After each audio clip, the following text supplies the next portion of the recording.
Les escrocs, les plus sournois de tous les criminels. Charmants, froids et calculateurs, ils trahissent et ruinent des vies, tout en restant une parfaite énigme. Nous allons explorer le monde mystérieux de ces grands criminels, en vous donnant un aperçu inédit du fonctionnement de l'esprit complexe de certains des escrocs les plus rusés au monde. Nous révélerons les détails et les subtilités de leurs crimes élaborés, et nous découvrirons ce qui a conduit à leur condamnation. Dans cet épisode, l'histoire d'un escroc qui a profondément choqué la nation. Robert Andy Frigard a menti et a convaincu ses proies qu'il était un agent secret du MI5. Croyant que l'IRA voulait les tuer, ses victimes ont payé le prix ultime pour sa fausse protection, non seulement de l'argent, mais aussi un contrôle total qu'il exerçait sur leur vie.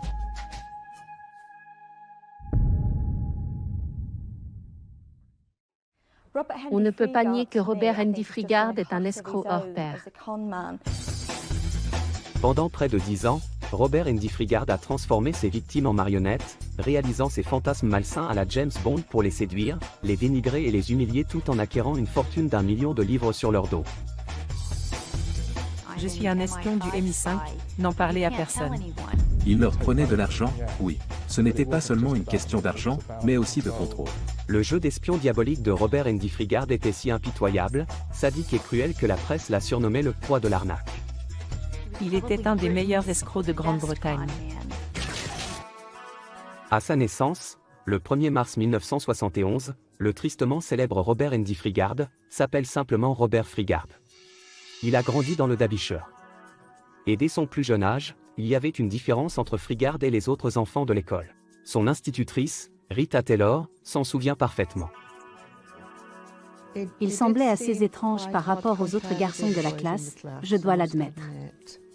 Je sentais toujours son regard dans la classe, il observait intensément. Il vous fixait, impassible. Et d'habitude, avec les garçons, ça ne se passe pas comme ça en classe. Lui, il s'asseyait, croisait les bras et me regardait, sans broncher.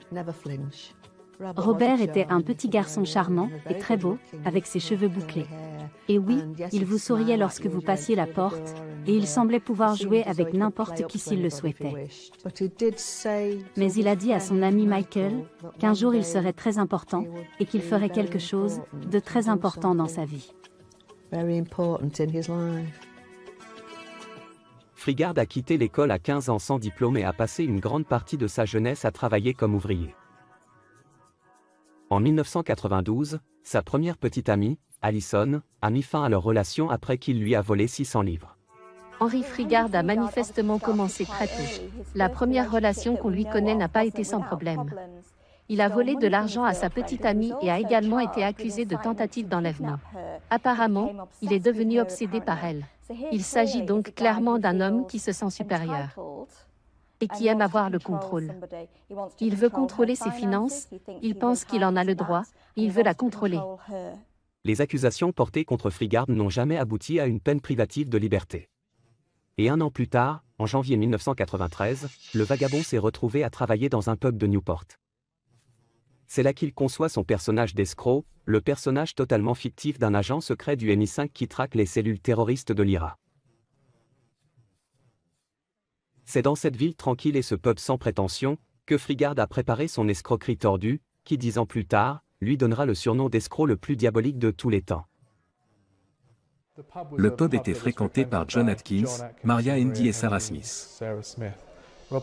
Robert Frigard a plus ou moins assumé le rôle de propriétaire à un moment donné, puis s'est lié d'amitié avec ses étudiants et a commencé à les escroquer.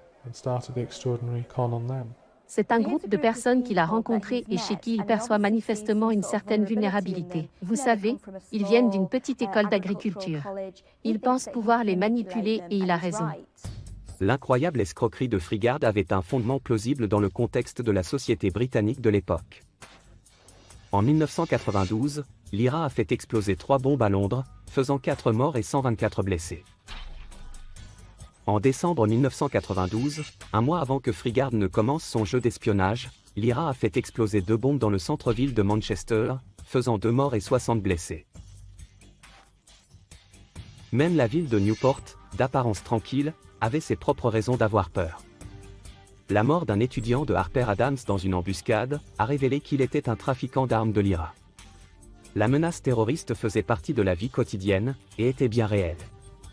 Frigard a profité des craintes, et de la paranoïa des étudiants. Évidemment.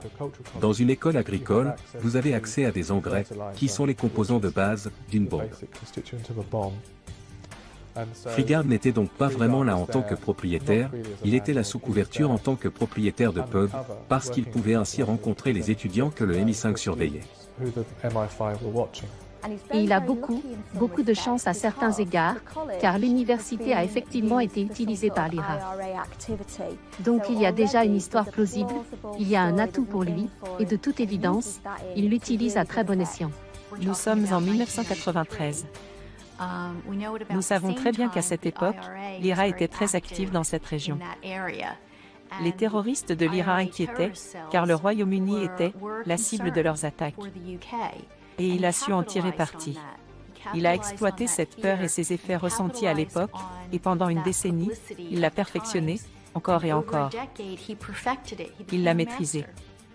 Il a donc combiné la réalité et la fiction, ce qui est très convaincant, et vous pouvez comprendre comment les gens, dans cet environnement et cette ambiance, ont pu commencer à croire qu'il était ce qu'il disait être. Mais la clé de son succès réside dans le fait qu'avant de commencer à tisser sa toile de mensonges, Frigard s'est lié d'amitié avec ses premières victimes, les étudiants Maria Handy, Sarah Smith et John Atkinson. En plus de passer du temps avec le trio, il entame une relation avec Maria et emploie John au pub. Et Frigard a rapidement plongé John dans son monde imaginaire d'espions infiltrés et de cellules terroristes. C'est à John qu'il a raconté pour la première fois qu'il était un espion. Il avait en effet demandé à John de commencer à surveiller plusieurs étudiants. Car selon les dires de Frigard, ils étaient soupçonnés d'être des membres de l'IRA.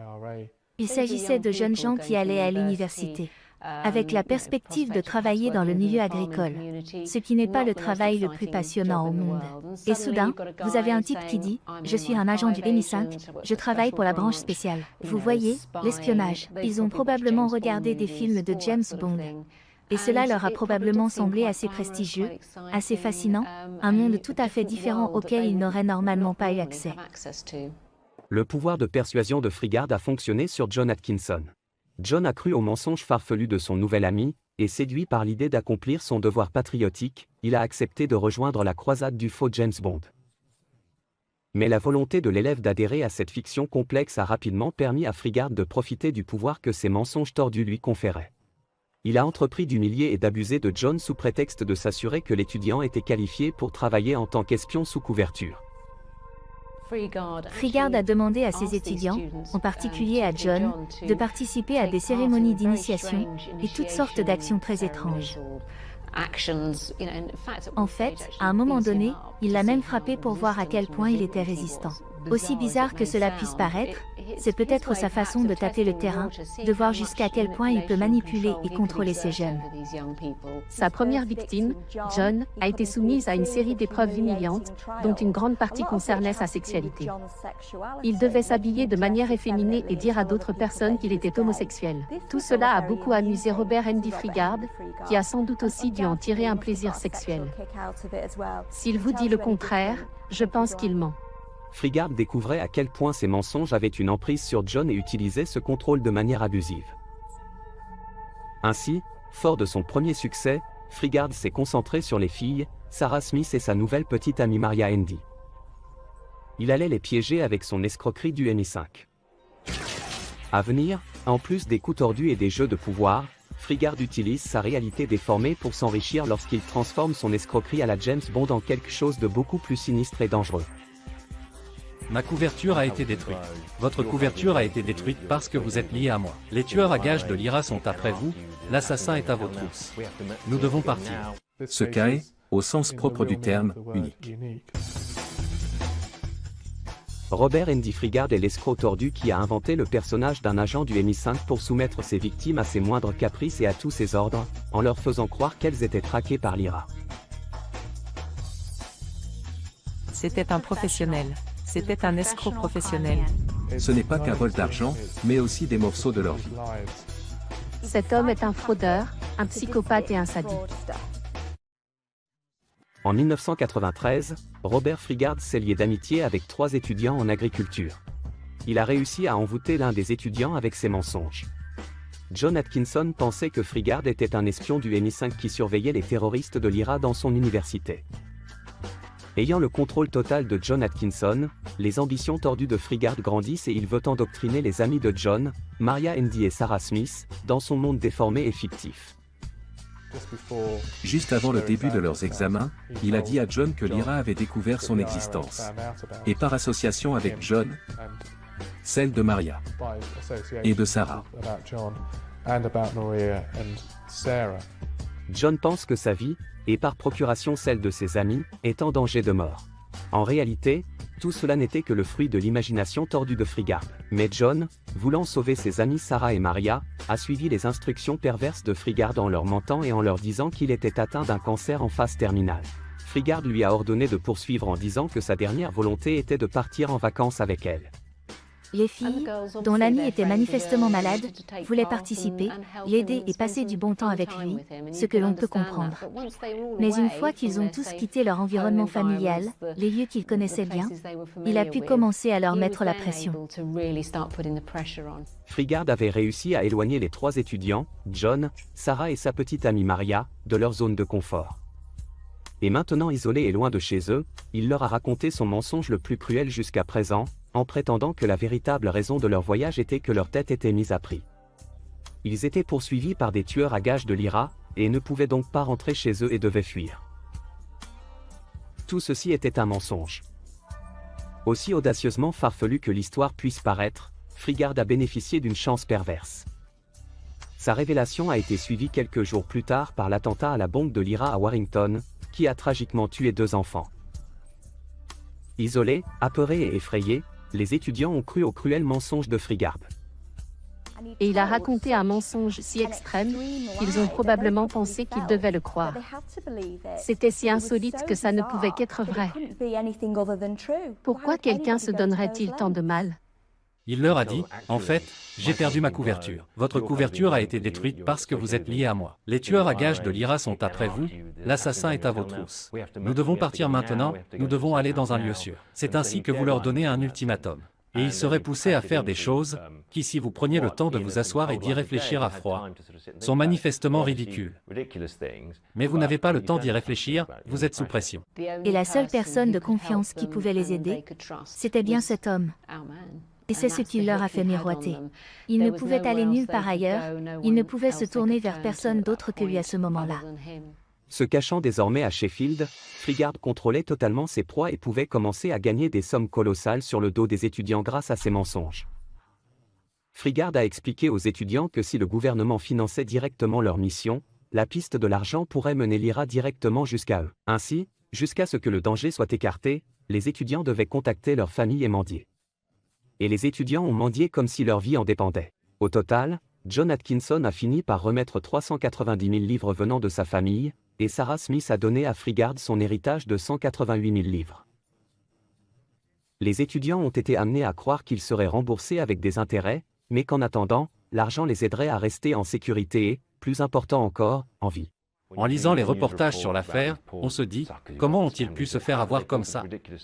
Parce que nous rêvons tous d'un peu de romantisme, d'aventure et d'adrénaline dans notre vie. Et puis, une fois que l'on a commencé, il est difficile d'arrêter. Il a commencé à tirer quelque chose de positif de toute cette escroquerie lorsqu'il a persuadé ces jeunes de contacter leur famille, et dans certains cas, de commencer à retirer d'énormes sommes d'argent. Il disait qu'il faisait partie d'un programme de protection des témoins, mais que le gouvernement ne devait pas être vu en train de donner de l'argent pour ce programme. Il leur demandait donc de l'argent pour subvenir à leurs besoins. Il tenait un compte des sommes d'argent qu'on lui donnait. Et quelques années plus tard, le gouvernement lui rembourserait l'argent. Parce que l'excuse semblait être que si le gouvernement leur donnait de l'argent, alors cet argent pourrait être tracé. Et alors il pourrait être retrouvé. Sarah disait qu'il savait des choses qui la poussaient à le croire. Ainsi, par exemple, il savait qu'elle avait un héritage, et il savait apparemment à combien s'élevait plus ou moins cet héritage, ce qui l'a amené à penser qu'il tenait ces informations de quelque part. Donc, soit il a été chanceux, ou très prévoyant. Soit il a réussi à s'informer auprès de Sarah. De telle sorte, qu'elle ne s'en serait pas rendue compte. Ils s'étaient tenus en haleine. Ils pensaient qu'ils devaient faire tout ce qu'il fallait pour leur propre survie, mais aussi pour celle de Frigard, parce qu'il était la personne qui les contrôlait et qui, dans leur esprit, les protégeait. En juin 1993, Maria était enceinte du premier enfant de Frigard, qui avait trouvé à Sarah et John des petits boulots à Sheffield pour financer leur protection. Tout ce que les deux étudiants gagnaient était remis à Frigard, et il leur était interdit de discuter de leur situation, même entre eux. Pour eux, Frigard voyait tout, savait tout et était partout. Son pouvoir sur les étudiants est absolu. Il a même obligé Sarah à ouvrir un compte bancaire au nom de Maria, de sorte que chaque centime gagné par Sarah allait directement à Frigard pendant qu'elle vivait dans la pauvreté. Il leur a trouvé des emplois et un appartement, juste à côté de Sheffield, je crois, où ils travaillaient sous des noms d'emprunt. Il est donc allé jusqu'à les éloigner complètement des vies qu'ils avaient antérieurement.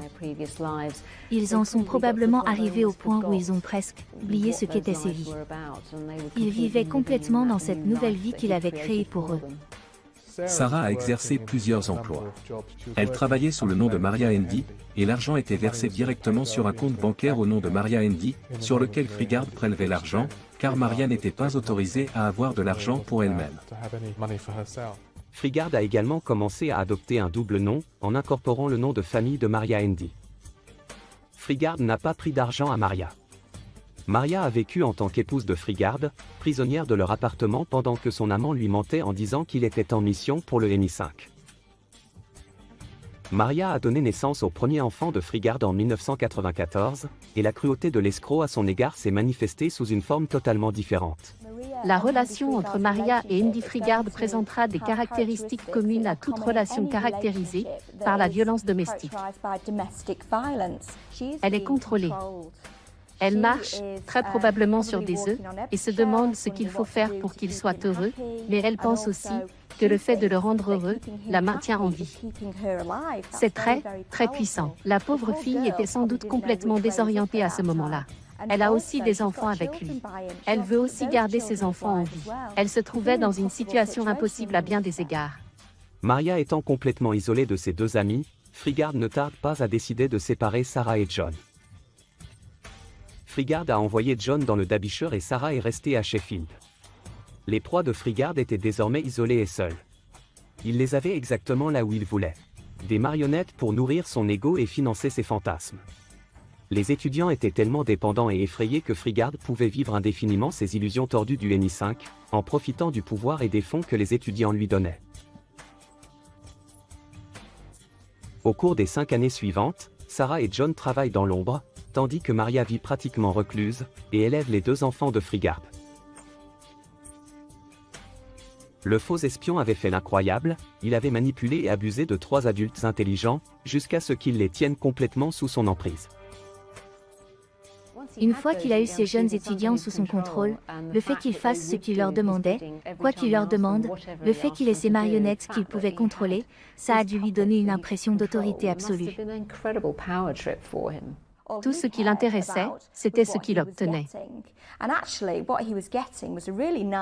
En fait, ce qu'il obtenait, c'était un mode de vie très agréable, qui lui permettait d'être plus convaincant. En tant qu'agent du MI5, vous savez, il a pu utiliser l'argent pour acheter des costumes, des voitures. Mais on peut aussi se demander s'il n'était pas lui-même un peu convaincu, parce qu'il s'enfonçait de plus en plus dans son fantasme. Il s'appropriait de plus en plus son personnage de James Bond. Il avait des costumes et des voitures de luxe. Tout cela fait partie de ce que l'on appelle la mise en scène, où l'on adopte le personnage, ce qui nous rend beaucoup plus plausible. Il avait la bonne apparence, et c'est la moitié du travail. Après avoir dépensé les économies de Sarah et John, Frigard a pu dépenser son argent à sa guise et vivre de manière extravagante son fantasme pervers de James Bond. Pendant que ses victimes, elles, vivaient dans la misère. Maria vivait dans la peur, prisonnière avec les 2 enfants de Frigard.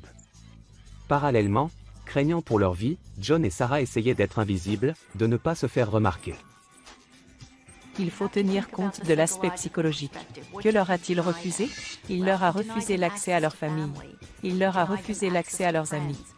Il leur a refusé l'accès à leur passé, à leur emploi, à leur argent. Il a changé leur apparence. Il a changé ce qu'ils mangeaient, où ils vivaient, qui ils fréquentaient, avec qui ils pouvaient parler. Finalement, ils vivaient par procuration à travers lui. Il était leur seul point de référence. Et bien sûr, en tant qu'espion, il avait accès à une force létale. Il les menaçait. Il menaçait de les tuer ou de les faire tuer par d'autres agents s'ils ne faisaient pas exactement ce qu'ils disaient. La combinaison du contrôle et du déni de ce qui vous est familier, associé à des menaces de mort, est un cocktail très puissant. On peut presque le voir, je pense, développer ses pouvoirs de super escroc au fur et à mesure du temps. On peut presque le voir réaliser l'étendue de son pouvoir et en repousser les limites, parce qu'il commence par dire « D'accord, c'est un gros mensonge, mais ça n'ira pas plus loin ». Et puis je pense qu'on peut l'imaginer en train de se dire « Eh bien, ils y ont cru. Vous savez, je peux dire tout ce que je veux et ils y croiront. Il suffit que je le dise pour que cela devienne vrai. » Frigard a commencé à travailler comme vendeur de voitures et l'endroit s'est avéré être un terrain de chasse généreux. En 1996, à l'insu de Maria, Frigard a rencontré et entamé des liaisons avec plusieurs autres femmes, les séduisant avec son escroquerie diabolique. Parmi ces femmes, Frigard semblait éprouver un plaisir malveillant à faire souffrir Elizabeth Bartholomew, âgée de 22 ans. Elizabeth a été envoûtée par Frigard, pensant qu'il était un espion du MI5, et a contracté pour lui 2 emprunts d'un montant total de 14 500 livres. Mais c'est le contrôle sadique que Frigard exerce sur Elizabeth, qui est le plus troublant. Il lui interdisait de se maquiller et même d'utiliser des serviettes hygiéniques, afin de la rabaisser et de tester sa loyauté envers sa cause fictive. Et son pouvoir était tel qu'elle s'y est pliée. La cruauté à l'égard d'Elizabeth était inédite en comparaison aux autres personnes avec lesquelles il était en contact. Il lui a dit par exemple qu'elle ne pouvait pas retourner dans son appartement parce qu'il y avait un tireur embusqué dans son quartier. Et que si elle revenait dans la journée, elle serait abattue. Et que si elle revenait dans la nuit et allumait les lumières, elle serait aussi abattue. Lorsqu'elle est retournée dans son appartement 1 ou 2 fois, c'était la nuit. Les lumières étaient éteintes et elle rampait sur le sol pour éviter quelqu'un, qui pensait-elle, était sur le point de lui tirer dessus depuis un autre appartement. Il lui a fait changer d'apparence, décolorer ses cheveux, et porter un sari, de sorte qu'elle était une femme blanche aux cheveux blonds décolorés portant un sari. Il lui a pris ses autres vêtements. Il l'a fait se déshabiller pour lui dans un parc public. Toujours ces mêmes tests étranges et cruels dont il avait l'habitude. Et pour ce qui est d'elle, il avait déjà reçu son argent. Il n'y avait plus de gain financier à ce stade en ce qui la concerne. C'était un test malveillant d'une série d'instructions méchantes qu'il lui donnait, sans autre but que leur apparente cruauté. Il est tout à fait clair que pour Andy Frigard, les gens n'étaient pas des créatures sensibles avec des émotions qui doivent être valorisées. Ils ne sont que des choses à manipuler, ou des objets si vous voulez. Les gens peuvent être manipulés pour le plaisir, et c'est ce qu'il a fait. Il a ramassé des gens en chemin, s'est amusé avec eux. Il la faisait attendre dans des lieux. C'était son test. Il lui disait « Je te dépose ici. Attends-moi là. Je serai de retour dans quelque temps. » Je crois qu'une fois, il l'a laissée là pendant 4 ou 5 jours voire une semaine, sur un banc public à l'attendre, avec juste une barre de Mars à manger.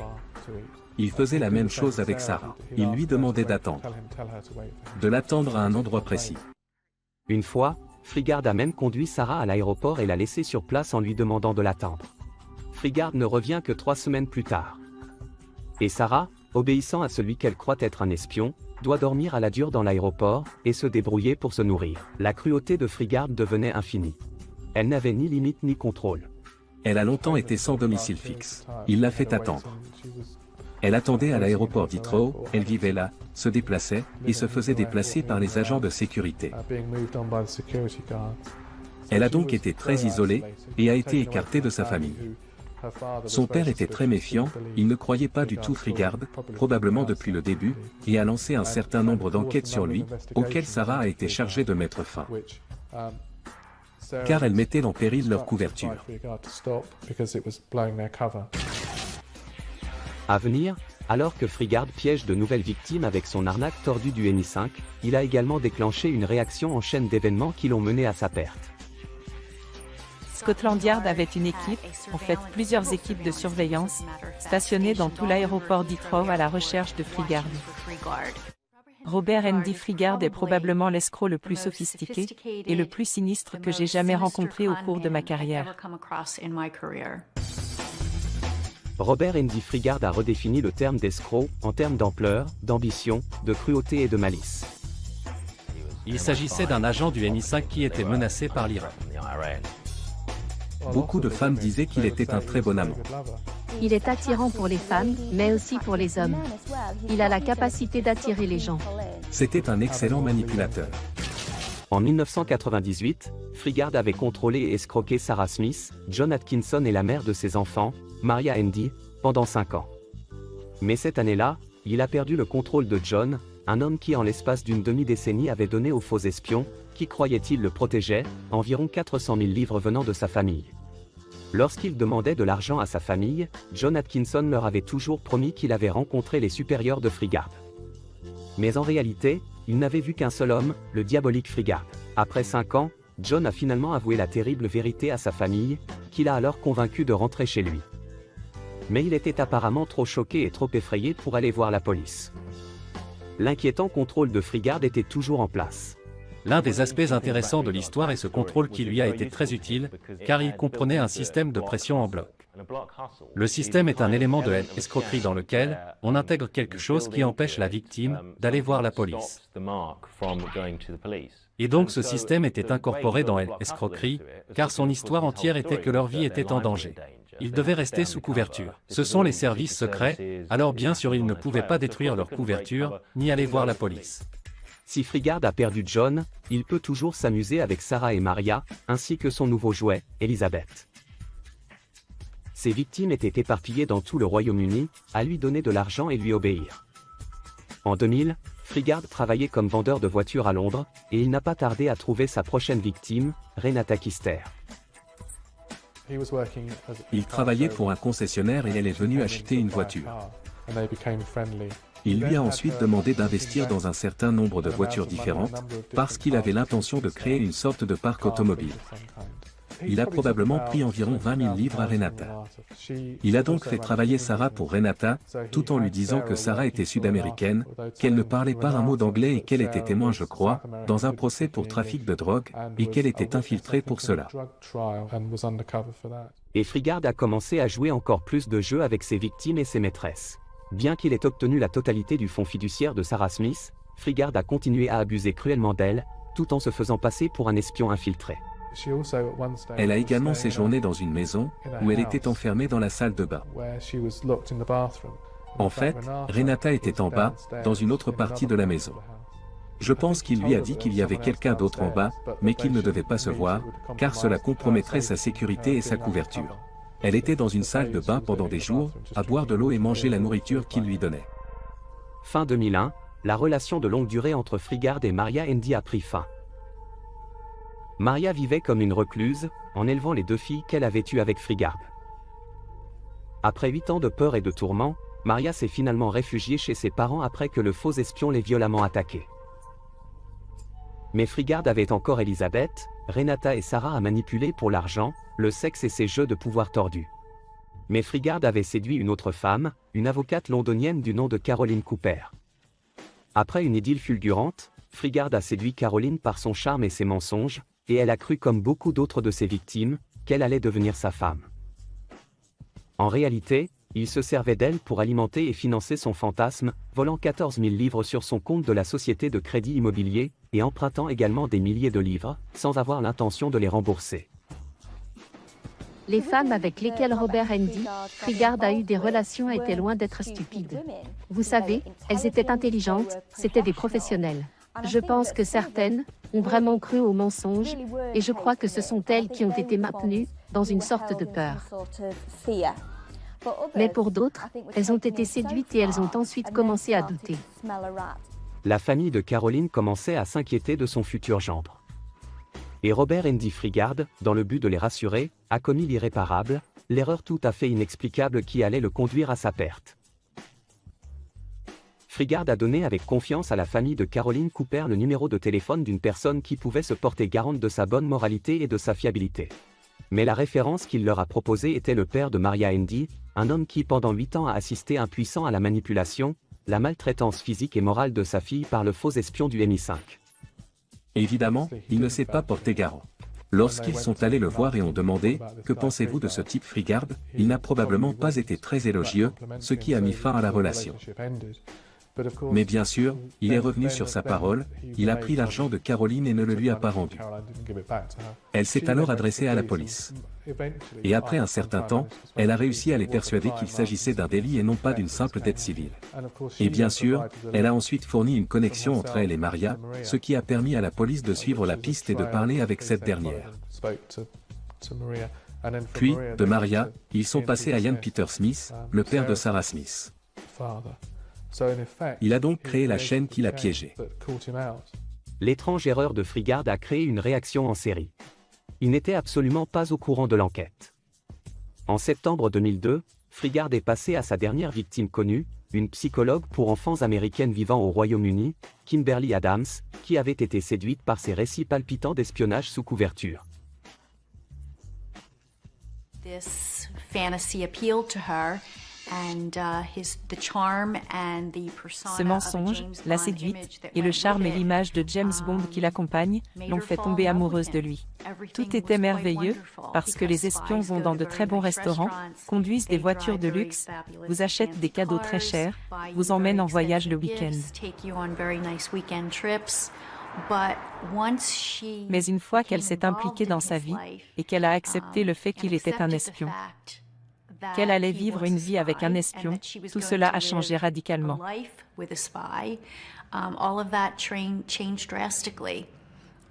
Il lui a fait changer son apparence. Il lui a dit qu'il faudrait faire des sacrifices. Il lui a dit que les contacts avec sa famille seraient limités et qu'elle devrait changer d'emploi. Il a donc pris le contrôle de sa vie. Il a découvert que son beau-père venait de gagner à la loterie américaine. Il venait de gagner 20 millions de dollars, quelque chose comme ça. Il a probablement vu qu'il y avait là une possibilité d'obtenir de l'argent, et ils ont donc rapidement pris contact avec sa famille américaine. Freegard obligeait Kimberly à demander de l'argent à ses parents, en leur disant qu'il servait à financer leurs études à l'école d'espionnage. Il leur disait qu'ils avaient tous deux passé les examens, qu'elle avait échoué à l'un d'entre eux, et qu'elle avait dû débourser de l'argent pour pouvoir repasser l'examen à l'école d'espionnage. Bien sûr, lui n'a pas échoué, il a réussi ses examens. Il est intéressant de noter que sa famille a commencé à douter car Kimberly n'avait jamais échoué à un examen auparavant. Ils ont alors contacté le FBI pour savoir s'il disait la vérité. Ce qu'ils n'avaient pas prévu, c'est que ces victimes avaient des personnes qui les aimaient et qui veillaient sur elles. Se préoccuper d'un autre être humain est au-delà de son vécu. Il était si inhumain qu'il ne pensait pas au fait que d'autres fassent ce que les humains font pour se protéger les uns les autres. Grâce aux fonds illimités fournis par la famille de Kimberly qui a gagné à la loterie, les mensonges de Freegard ont été relayés de l'autre côté de l'Atlantique. Mais Freegard ne se doutait pas que les appels qu'il passait aux États-Unis, pour demander de l'argent afin de financer sa fausse vie d'espion, étaient surveillés par Scotland Yard et le FBI, sous la direction de l'agent spécial Jacqueline Zappacosta. Nous avons appris que M. Freegard avait agi de la sorte, non pas seulement avec Kimberly, mais avec cette autre femme et un homme, pendant plus d'une décennie. C'était une personne très puissante. Il s'agit d'une personne qui a maîtrisé son art. C'était un adversaire redoutable, même pour le FBI et même pour Scotland Yard. Nous avons donc pensé à utiliser Robert Andy Freegard pour se piéger lui-même. J'ai envoyé une communication urgente aux bureaux locaux où vivaient les deux parents, en Iowa et en Arizona, et je les ai chargés de les convaincre de nous aider. Une fois les parents convaincus de travailler avec nous, ils ont fait un excellent travail. Et tous deux nous ont permis, à nous le FBI, d'enregistrer les conversations avec Kimberly. Pendant 6 semaines, nous avons travaillé 24 heures sur 24, le FBI et Scotland Yard, sur 5 fuseaux horaires. Et nous avons étudié les appels. Nous avons étudié la réaction de Freegard lorsqu'il parlait aux parents. Nous avons aussi étudié la réaction de Kimberly lorsqu'elle leur parlait. Petit à petit, Par l'intermédiaire de la mère de Kimberly, nous les avons convaincus que la seule façon pour elle de donner plus d'argent à Robert Freegard était de le rencontrer avec Kimberly à l'aéroport d'Heathrow, et qu'elle arriverait avec 20 000 $ en espèces américaines qu'elle remettrait volontiers à Robert, si elle pouvait s'assurer que sa fille était en sécurité.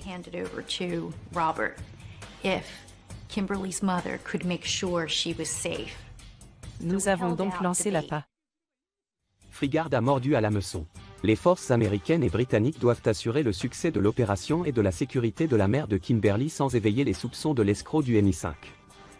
La police métropolitaine et le FBI ont fait venir la mère de Kim la veille au soir, l'ont cachée dans une chambre d'hôtel du centre de Londres et l'ont informée tout au long de la nuit des aspects liés à la sécurité, à la collecte de preuves, à la façon dont elle devait marcher, se comporter et parler lorsqu'elle était avec lui. À ce stade, nous étions très inquiets au sujet de Kimberly, car nous savions qu'il avait tendance à cacher les gens. Nous étions donc préoccupés par le fait que si nous le coincions, nous ne pourrions pas avoir Kimberly. Nous ne trouverions pas Kimberly. Nous avons donc fait comprendre à la mère de Kimberly Adam qu'elle ne devait pas remettre ou dire qu'elle allait donner de l'argent avant d'avoir vu sa fille. Le lendemain matin, nous l'avons ramenée en cachette à Heathrow. Scotland Yard avait une équipe, en fait plusieurs équipes de surveillance, stationnées dans tout l'aéroport d'Heathrow à la recherche de Freegard. Il a rencontré la mère de Kimberly et a commencé à lui parler. Elle a donné certains signaux à la police métropolitaine qui la surveillait. Ils ont été suivis jusqu'à un parking de l'aéroport d'Heathrow, où Kimberly l'attendait dans une voiture. Dès que les agents ont su que Kimberly était là et qu'elle pouvait être sauvée, ils ont agi et l'ont arrêté. Robert Andy Freegard a finalement été placé en détention après 10 ans de cruauté. Kimberly est sauvée, mais la police doit démêler l'histoire de cette étrange escroquerie et retrouver Sarah et Elizabeth, qui se cachent de l'IRA. Pour autant que je sache, il a quitté Caroline ainsi que Renata. Sarah était portée disparue, nous ne savions pas où elle était. Lors de son premier interrogatoire par la police, il n'a répondu à aucune des questions qui lui ont été posées. Je pense qu'ils ont passé 2 ou 3 heures à l'interroger sur les différentes personnes. Il aurait pu nous dire où se trouvait Sarah et où se trouvait Elizabeth, mais il ne l'a pas fait. Il n'avait donc aucun remords, ni aucune compassion pour les personnes avec lesquelles il avait des relations sexuelles. À venir, Freegard étant en garde à vue, la police doit retrouver les victimes disparues et enfin rompre le charme que l'escroc a exercé sur elle pendant 10 ans. Lorsqu'elle a été trouvée, elle était très maigre et absolument terrifiée. Robert Andy Freegard a réussi une énorme tromperie. Pendant 10 ans, Robert Andy Freegard a cruellement convaincu ses victimes qu'il était un espion du MI5, afin de les séduire et de les effrayer pour qu'elles lui donnent de l'argent. Il repousse les limites, il teste les limites de son pouvoir. Il a fait ce qu'il fallait pour nourrir ses propres pulsions sadiques. Certaines ont dû dormir dans des salles de bain. Il entretenait des relations intimes avec ces personnes. Ces femmes ont vécu dans des terminaux d'aéroport pendant des semaines. C'est une sorte de James Bond. Elles dormaient sur des bancs publics. Il a fini par devenir leur marionnettiste, parce qu'il contrôlait tout leur monde. En 2003, Robert Andy Freegard était en garde à vue et ne parlait pas. La police montait le dossier et cherchait désespérément à retrouver ses victimes disparues. Nous avons rassemblé les pièces du puzzle. On a trouvé les passeports d'autres femmes. On a trouvé des lettres et des cartes d'autres femmes. Nous avons trouvé des photos d'autres femmes. Au cours des mois qui ont suivi, la police a littéralement sauvé des femmes qui se cachaient depuis des années. En fait, le secret de la réussite de Andy Freegard réside dans la peur qu'il inspirait à ses victimes. Ainsi, lorsque la police est venue leur dire « Vous savez, vous avez été manipulés, nous devons vous parler », leur première réaction a été de dire « Oh, un instant, on m'a prévenu que cela allait arriver. Je suis préparée pour ça. » Et elles étaient sur leur défense. Mais Sarah Smith, qui était sous l'emprise de Freegard depuis une décennie, était toujours portée disparue et pensait que sa vie était en danger. Nous étions surtout préoccupés par le sort de Sarah, qui était avec lui depuis 1993. Elle avait perdu tout contact avec ses parents depuis environ un an et demi. Nous étions très inquiets, car nous savions qu'il avait tendance à mettre les gens dans des positions très difficiles. Par chance, l'un des documents découverts, les conduit à Renata, l'une des victimes de Frigard qui à son tour, se révélera précieuse pour aider à retrouver la victime dont il a abusé pendant une décennie. C'est elle qui nous a conduits à Sarah, car elle l'employait comme femme de ménage. Elle pensait que Sarah était sud-américaine et qu'elle était sous protection de témoins. Les agents ont alors été informés de l'endroit où cette dame, qui s'est avérée être Sarah Smith, faisait le ménage. La police a dû relever le défi de convaincre Sarah Smith que son monde était le fruit des fantasmes de Frigard. Elle s'y est d'abord montrée très réticente, ayant manifestement investi 10 ans de sa vie dans ce qui allait s'avérer être un mensonge. Mais elle a été emmenée au poste de police pour prouver la bonne foi des officiers qui lui parlaient. C'est alors que toute l'histoire a été révélée sur ce qui lui était arrivé. Et cette femme a vraiment souffert. Lorsqu'elle a été trouvée, elle était très maigre et absolument terrifiée. Il l'avait complètement sous son contrôle, à tel point qu'il contrôlait l'endroit où elle vivait, ce qu'elle mangeait. Je ne pense pas qu'il soit possible d'exercer un contrôle plus total sur une personne à moins de la soumettre à des contraintes physiques. Les principales victimes ayant été retrouvées, un dossier se constitue contre Frigard et sa fausse escroquerie du MI5. Robert Andy Frigard a été inculpé de 4 chefs d'enlèvement et de nombreux chefs de vol et de tromperie, ce qui ne l'a pas empêché de nier les accusations et de demander une libération sous caution. J'ai soumis sa demande de mise en liberté sous caution. J'ai dit au juge, qui était en fait le juge de première instance, nous sommes très inquiets à son sujet, nous ne savons pas exactement ce qu'il se passe, il va s'enfuir. Je ne sais pas pourquoi il a fait toutes ces choses. À ce stade, le juge a dit au premier conseil de la défense, je ne vais certainement pas envisager une libération sous caution, tant qu'il n'aura pas fait l'objet d'un rapport psychiatrique. Il a refusé le rapport psychiatrique et est donc resté en détention. Il est resté en détention pendant environ 18 mois dans l'attente du procès, ou en tout cas un peu plus d'1 an. En octobre 2004, en plaidant non coupable, l'affaire Frigard a été portée devant les tribunaux. Au bout de 8 mois, le jury a reconnu Robert Andy Frigard coupable de 2 chefs d'enlèvement, 10 de vol et 8 de tromperie. À ce stade, le juge a déclaré « Je pense imposer une peine de prison à vie, comme il est possible de le faire pour un enlèvement. Mais si vous avez un rapport psychiatrique, cela pourrait vous aider. Et cela pourrait aussi me convaincre de vous donner une peine moins lourde. » Une fois de plus, après avoir consulté son avocat, il a d'abord refusé d'obtenir un rapport psychiatrique. Quelques heures plus tard, il a dit « Oui, j'aurai un rapport psychiatrique ». La sentence a donc été reportée de 4 semaines, dans l'attente du rapport psychiatrique. Lorsqu'ils sont revenus, la défense avait manifestement vu le rapport psychiatrique, mais ne voulait pas que le juge en prenne connaissance. Sachant qu'à ce stade, la seule alternative serait l'emprisonnement à vie. Il préférait ça, plutôt que de laisser le juge prendre connaissance du rapport psychiatrique, quel qu'il soit. Vous pouvez donc deviner ce que dit ce rapport psychiatrique, mais cela n'a pas dû être bon pour lui.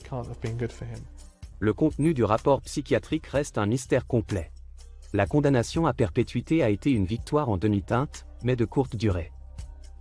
Lorsque Frigard a fait appel et que les accusations d'enlèvement ont été annulées, la peine a été réduite de manière choquante à 10 ans.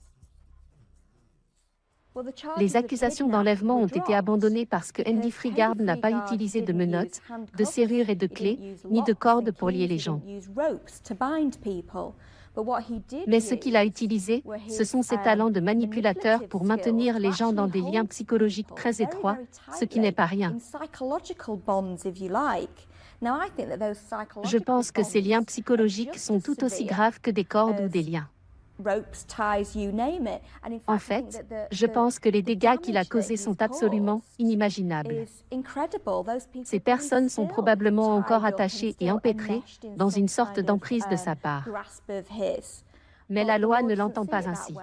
Après une décennie passée à jouer cruellement l'agent du MI5, l'héritage de Frigard, qui a détruit des vies avec ses illusions tordues et déformées, ne sera pas oublié de sitôt. Ce qui est le plus extraordinaire à propos de cet escroc, c'est la durée pendant laquelle il a perpétré cette série de crimes, tout à fait effroyables. Nous parlons de 10 ans. Robert Andy Frigard a déclaré « Si vous dites un mensonge, faites qu'il soit gros ». Il semble en fait fier de l'ampleur qu'il a prise et de la tromperie dont il a fait preuve à l'égard d'une autre personne. Il s'agissait d'avoir le contrôle et de voir jusqu'où on pouvait pousser quelqu'un. Il pouvait convaincre les gens qu'il était quelqu'un d'autre au point de pouvoir non seulement prendre leur argent, mais aussi diriger leur vie. Étonnamment, Frigard est aujourd'hui en liberté après avoir purgé seulement 5 ans de prison, soit la moitié du temps pendant lequel il a cruellement manipulé ses victimes.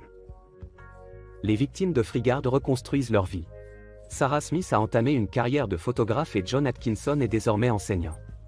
Bien qu'il ne les ait pas battus, les victimes doivent vivre chaque jour avec les cicatrices mentales de l'épreuve qu'il leur a fait subir. Cela a dû être un grand événement pour eux de pouvoir s'y retrouver. Ils ont dû se construire de nouvelles identités et recommencer à zéro. Et j'imagine que cela a dû être incroyablement difficile.